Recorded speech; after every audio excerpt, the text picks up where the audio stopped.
building growth-oriented tech communities. I'm Tonya Hall, and joining me is Wendy Lea, entrepreneur, mentor, board member at the Louisville Entrepreneurship Acceleration Partnership, and mentor at Techstars. Welcome, Wendy. My pleasure. Thanks for having me. Absolutely. Give us a brief summary of your background as it relates to startups and driving economic growth. Background, my own first, with a very awesome group of founders. We did very well, and as a result of our acquisition by Siebel Systems, we were able to go into a new phase where we learned about venture-backed startups. We learned about the long play that VCs expect. We learned how they come together, those entrepreneurs in a community. So I had the good fortune to dive into venture-backed startup community building through Boulder and through Brad Feld. So that was been a big part of my entrepreneurial training, I guess you would say, beyond my own founder status. And I did that for a long time. And now taking all I've learned along the way to more focus on ecosystem building in countries, states, and in cities, many times working closely with Techstars because of their own capability, sometimes just advising on my own. But the point of that is I had this remarkable opportunity to apply everything I've learned as an entrepreneur to an ecosystem in Southwest Ohio, Northern Kentucky, and Southeast Indiana. And it's through that experience that I got turned on this whole idea of economic vibrancy and how you can achieve that in a new way. And that new way is through startup innovation. What was it like to sell your startup to Siebel? Oh my gosh. Well, you know, I don't think about it as selling our startup to Siebel, honestly. Maybe that's because I have a blind spot around that. And maybe it was so crazy and exciting and also sad because you're selling your baby, right?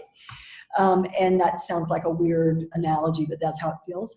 But you know, what it really felt like was we were at the top of our game. We meaning on target. That was the name of the company that I was honored to be part of the founding team of.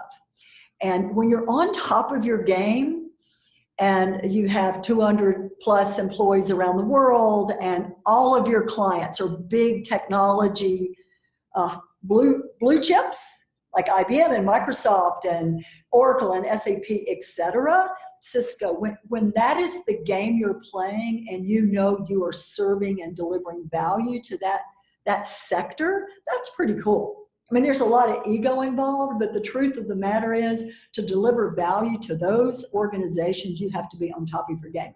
So how I felt really was like, oh, okay, we've been recognized by one of our clients and by this potential partner, you know, that acquired us as being on top of our game.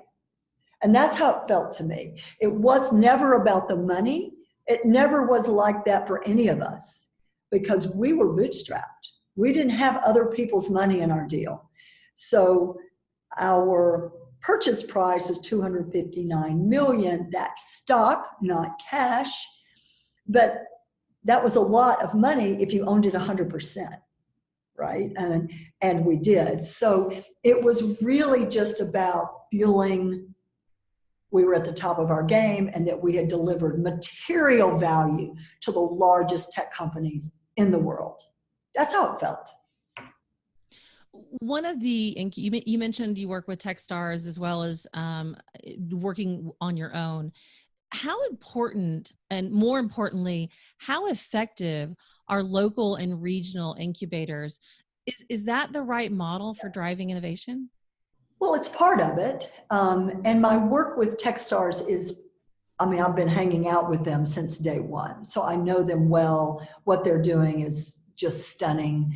And my main work with them as a mentor. I'm here today in Denver to mentor the Western Union Techstars Accelerator cohort, right? So that's part of my mentoring, and I take that, I take a lot of pride in that and do my very best to give back to the entrepreneurs that Techstars pulls together. But to answer your question,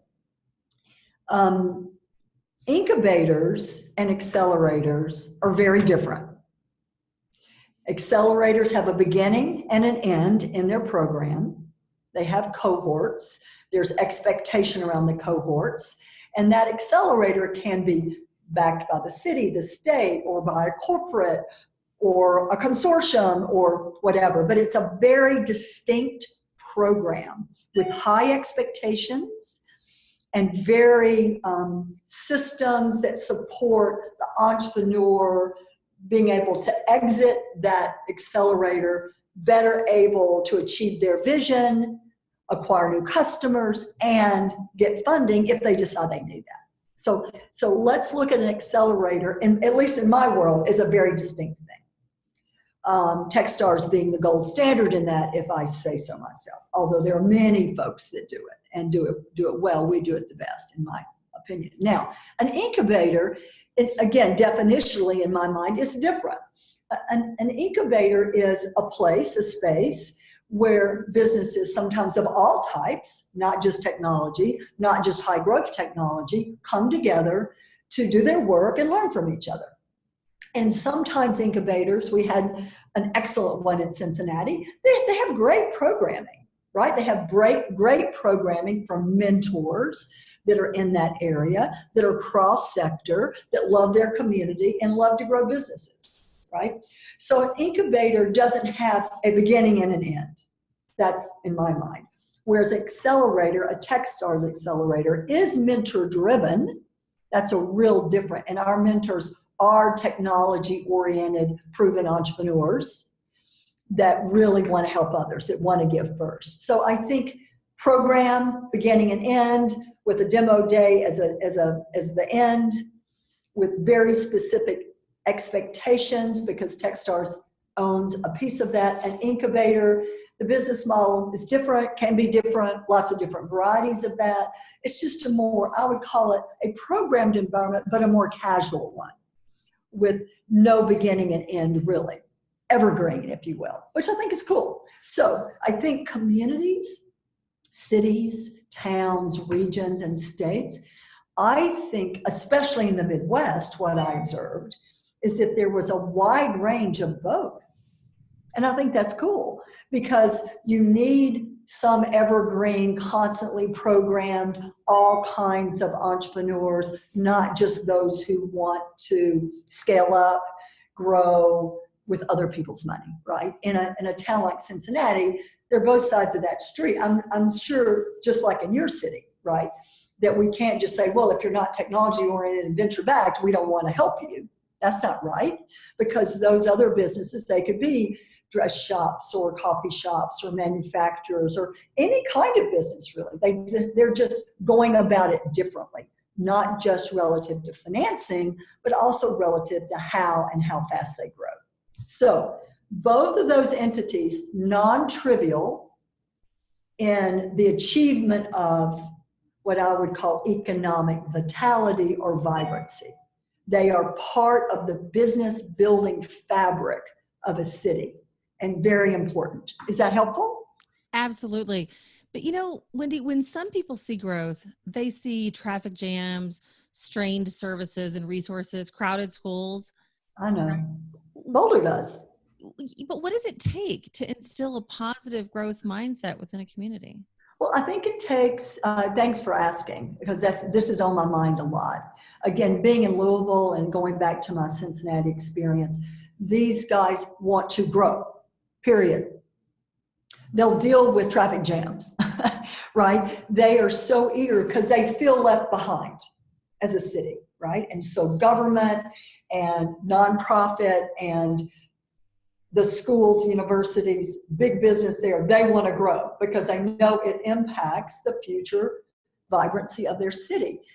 And then you get in certain cities, and Boulder is an example, although they have this spectacular startup community, and it is the headquarters of Techstars, oh my goodness, and we have a Google campus. But I am learning, having just been back there now, this is my second time in Boulder to live there. I'm about 9 months in. There's a lot of debate about growth, you know, and I mean, they fancy themselves as being inclusive, yet they are concerned about housing, mobility, services for all. And I think it's a struggle. And I think this is where community discussion is essential. And this is why public-private partnerships or leaders of startup communities need to interact proactively with all the other leaders of the city. And it could be the mayor, it could be the CEO of the hospital, it could be the president or deans of a university. To me, the economy, the vibrancy required centers around the connectivity between nodes in the ecosystem. So there's a node of universities and community colleges. There's a node of business leaders, right, that run medium-sized to very large companies that can be global and public or generational. The government, the investors. So in my experience, again, I'm not an economist and I'm not an academic, but having experienced this, I know whether you want growth or not, the how of growth does impact all the nodes in the ecosystem. And so you're either going to have your startup community in the middle, and there's going to be open gateways and paths to all these nodes, or the startup community is going to be closed off over here on the edge because no one wants them. So that needs to be looked at, the strategy of growth, how much, how fast, and by whom. Meaning, how do we make that happen? I mean, because you can't just say, I'm going to go get a big manufacturing company from Berlin to come to Colorado Springs, and that's going to be our growth strategy. That's traditional economic development. I think people know how to do that. I think the shots on goal there, though, the impact that they once did, right? And so I think economic development as a traditional strategy for growth has decided that they need different pathways, and that startup communities are one of those pathways. And then they realize what those startup communities need to really be nurtured and grow in a responsible way, right? Not a way that kind of takes the rest of the culture of the place down, but actually is additive to that culture and actually puts a positive spin so the perception of that city or that state is better than it once was, because otherwise talent doesn't stay, right? We know this for sure. Talent will leave to go be with like-minded folk. And if they're entrepreneurial, they're going to go find their peeps in their communities, wherever that might be, for whatever reason, because there's great hiking or great skiing, or because the coffee's great, or because there's a space like Nick has, or like I had in Cincinnati. But people will find their peeps if they're entrepreneurs. And I think, you know, that's a non-trivial element of what happens and what has been happening in the middle of the country, you know, separate from how it happens on either coast. Very different on how it happens on either coast, because it's very dense and there's abundance of resources, either proven entrepreneurs or lots of venture capital or large companies that are used to innovating with startups. In the Midwest, it's a little different. It's not bad, it's just different. And so you have to shuck and jive through that in a much more mindful and collaborative way to bring along all the nodes of folk that really set up the culture of that city or that region. Does that make sense? It does, Wendy. And you mentioned university, of course, and I think even more so just education and workforce development. How has workforce development changed in the past decade, and how should growth-oriented communities approach it today? Yeah, great question. So one of my many learnings while in Southwest Ohio, Southeast Indiana, Northern Kentucky, because that was a region, a 3-state region. That's complicated. We had four major universities and 6 or 7 other very technical colleges or community college, all very important, to the learning of the ecosystem of the region. So it's changed so much. I mean, some of this is just very obvious. It's not just that the institutions have changed, the humans going to the institutions have changed.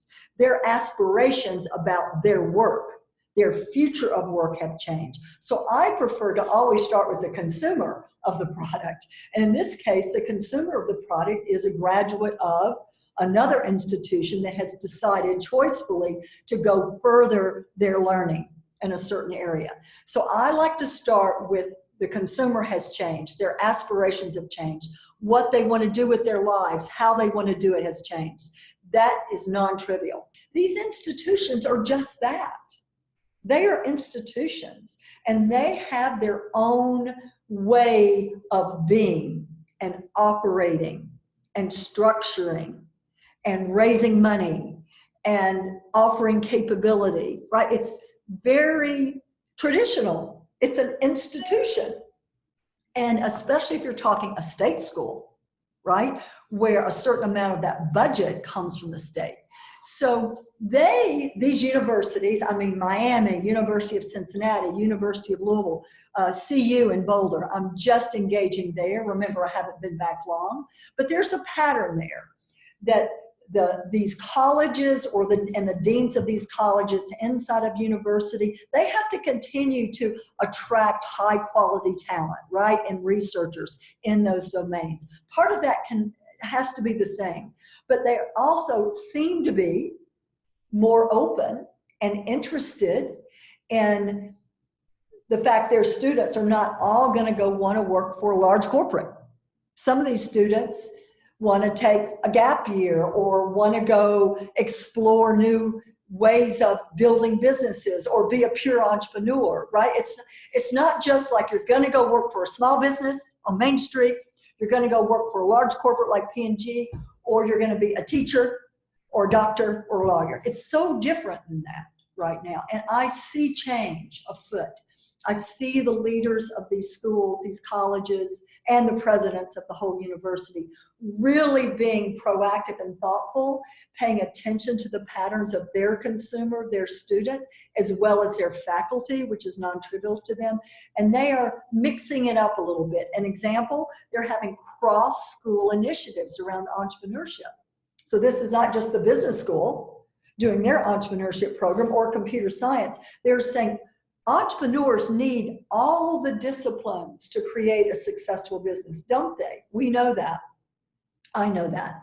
So why not offer that foundation? So I am, while they're there, I am very excited about learning these patterns, very excited about seeing them shift, because I think that is the future of economic vibrancy, where there are schools, universities, community colleges, technical schools, there's a better chance of success for that city, state, or region to have economic vibrancy. This community, the startup community, the investor community, and this university community can connect. The interdependencies are non-trivial. We have to get out of our own little gerbil trail. Love to hear that, Wendy. Wendy Lea, board member at the Louisville Entrepreneurship Acceleration Partnership and mentor at Techstars. If somebody wants to connect with you, what's the best way they can do that? The best way is Wendy at wendylea.com. Sounds good. And if you guys want to find more of my interviews, you could do that right here or go to tonyahall.net. Thanks for watching.